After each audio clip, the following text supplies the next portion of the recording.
Have you ever woken up after a night of drinking just filled with that awful regret, that hang anxiety, and a pounding headache, only to find yourself, maybe a few days later, wanting a drink again?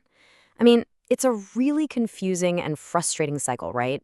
Well, today we're going to unpack that exact puzzle, what I like to call the drinker's paradox. This really is the million-dollar question. Despite all the promises we make to ourselves, never again, despite the terrible sleep, the anxiety, the things we wish we hadn't said or done, that urge to drink can feel so powerful. It just doesn't seem logical. But what if I told you that craving has almost nothing to do with logic and everything to do with a primal, deep-seated survival instinct? Okay, to really get this, let's use this incredible analogy from Dr. Nicole Labor. Imagine you are literally dying of thirst in the desert. Would you trade your house, your car, your job, everything you own for a single bottle of water? Of course you would, in a heartbeat. In that moment, your brain's survival center just takes over. Your rational brain, the part that thinks about mortgages and car payments, it just goes quiet. The only thing that matters is getting that water. That is the same biological force we're talking about. It's not a simple choice, it's a command from the deepest part of your brain. So how in the world does alcohol manage to hijack this incredibly powerful survival system? Well, it all starts the second you take that first sip. It triggers this invisible, powerful chemical battle inside your head, a kind of neurological tug of war that we can think of as the brain's chemical seesaw. You see, your brain's number one job above almost everything else is to keep things in balance. It's a state called homeostasis. Think of it like a thermostat in your house, constantly making tiny little adjustments to keep the temperature just right. So when we introduce a powerful substance like alcohol, we're basically throwing a bucket of ice water on that thermostat. The brain immediately panics and scrambles to get everything back to normal. So here's that seesaw in action. On one side, you have alcohol. It's a depressant, so it pushes the seesaw down, and that's what creates that temporary feeling of relaxation and calm. But your brain, it can't stand being pushed down like that, so it fights back. It pushes down on the other side by releasing a flood of its own natural uppers. We're talking stress hormones like cortisol and adrenaline to counteract the alcohol and bring the seesaw back to level. And this right here, this is the absolute key to the whole paradox. What happens when the alcohol wears off? Well, those stress chemicals your brain just pumped out are still there, coursing through your system. The seesaw is now tilted way over in the direction of anxiety and stress.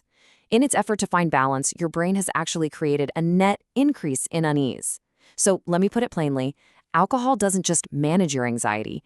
In the long run, it literally manufactures it. Now, this chemical seesaw, it's not a one-time thing.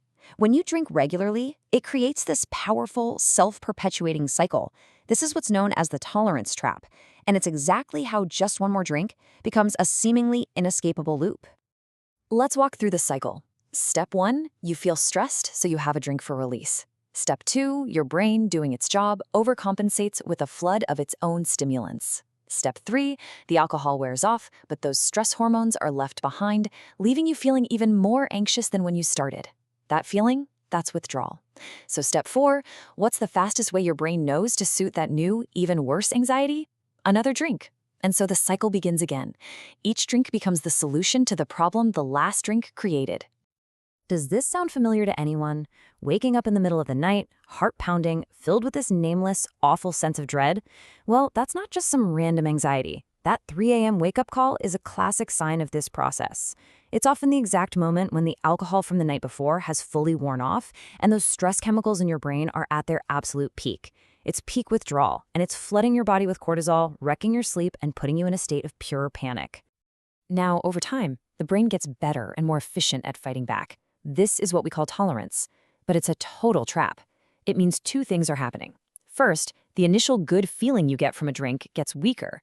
You need more alcohol just to get that same old relaxing effect. And second, your brain's counterattack gets stronger and it lasts longer. That anxiety rebound becomes way more severe. So get this, being able to handle your liquor isn't a sign of strength. It's actually a sign that your brain's chemical seesaw is getting dangerously out of whack. Okay, understanding this entire cycle is so important because it lets us completely reframe how we think about addiction. For way too long, it's been seen as a problem of willpower or a moral failing. But the neuroscience, it tells a completely different and frankly a much more hopeful story. The common belief, this old shame-based idea, is that addiction is a character flaw, right? A sign of weakness. But the reality is that addiction is a form of deep, powerful learning. Your brain is a learning machine. That's what it does. And when it finds a quick, effective way to solve a problem, like getting rid of that horrible withdrawal anxiety, it creates a super efficient habit around it. This isn't a moral issue. It's a neurological one. This is such a critical idea to grasp. The deep brain changes, the neural pathways that get carved out with addiction, they aren't a sign that your brain is broken. They are a sign that your brain is working perfectly. It's doing exactly what it was designed to do: learn, adapt, and automate solutions to what it perceives as major problems. The issue isn't a broken brain. It's a brain that has learned the wrong lesson far, far too well. And that knowledge, that understanding, is where all the power is. Once you see the science, the shame just starts to melt away. This quote from Catherine Gray, I think, just captures the end result so beautifully.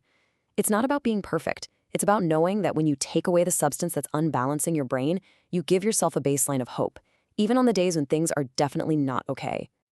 So, what is the big takeaway here? It's this. If you've ever been stuck in this cycle, you are not weak. You are not defective. You are not broken. Your brain has been operating exactly as it's supposed to, responding in a predictable way to a highly addictive substance. The key to breaking this paradox isn't about having more willpower. It's about having more knowledge. Understanding how this system works is the single most powerful step you can take toward reclaiming your own mind. You're not defective. You're normal. And that knowledge changes everything.